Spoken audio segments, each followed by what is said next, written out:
اعوذ باللہ من الشیطان الرجیم بسم اللہ الرحمن الرحیم۔ سورہ آل عمران آیات نمبر 10 تا 17 میں کافروں کو تنبیہ کہ وہ بھی پچھلی نافرمان قوموں کی طرح مغلوب ہو جائیں گے، ان کے مال و دولت اسی دنیا میں رہ جائیں گے اور روز قیامت ان کے کسی کام نہ آئیں گے، جبکہ نیک لوگوں کے لیے اللہ کے پاس بہت اچھا ٹھکانہ ہے۔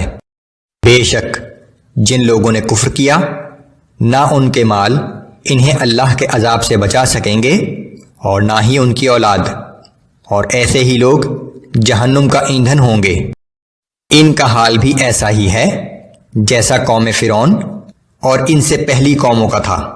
انہوں نے ہماری آیتوں کو جھٹلایا تو اللہ نے ان کے گناہوں کے باعث انہیں پکڑ لیا، اور یاد رکھو کہ اللہ بہت سخت سزا دینے والا ہے۔ آپ کافروں سے فرما دیجئے کہ ان قریب تم سب مغلوب ہو جاؤ گے اور جہنم کی طرف ہانکے جاؤ گے، اور وہ بہت ہی برا ٹھکانہ ہے۔ بے شک تمہارے لیے ان دو جماعتوں میں جو باہم نبرد آزما ہوئی تھیں ایک نشانی ہے۔ ایک جماعت اللہ کی راہ میں جنگ کر رہی تھی اور دوسری جماعت کفار کی تھی، جو اپنی آنکھوں سے انہیں اپنے سے 2 گنا دیکھ رہی تھے۔ یہ آیات جنگ بدر کے پس منظر میں نازل ہوئیں۔ اور اللہ اپنی مدد کے ذریعے جسے چاہتا ہے قوت دیتا ہے۔ یقیناً اس واقعے میں بصیرت رکھنے والوں کے لیے بڑی عبرت ہے۔ دنیا کی مرغوب چیزوں کی محبت لوگوں کے دلوں میں بٹھا دی گئی ہے، جیسے عورتیں، اولاد اور سونے چاندی کے جمع کیے ہوئے خزانے، اور نشان زدہ گھوڑے اور مویشی اور کھیتی۔ لیکن یہ سب چیزیں تو صرف دنیا کی زندگی میں برتنے کا سامان ہے، اور بہترین ٹھکانہ تو اللہ ہی کے پاس ہے۔ یہ سب چیزیں اہم ہیں لیکن زندگی کا مقصد نہیں ہے۔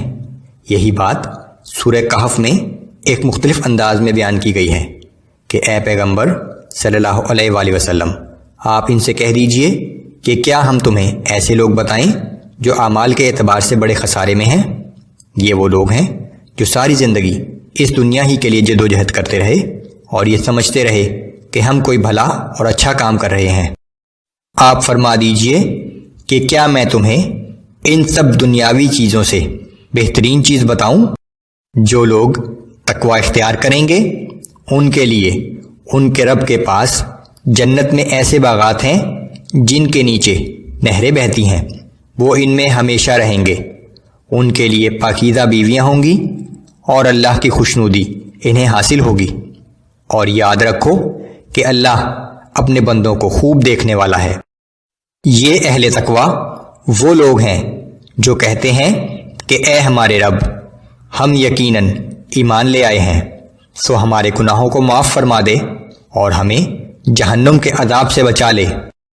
یہ لوگ صبر کرنے والے ہیں، سچ بولنے والے ہیں، اور اللہ کے فرما بردار اور اس کی راہ میں خرچ کرنے والے ہیں، اور رات کے آخری حصے میں اللہ سے مغفرت مانگنے والے ہیں۔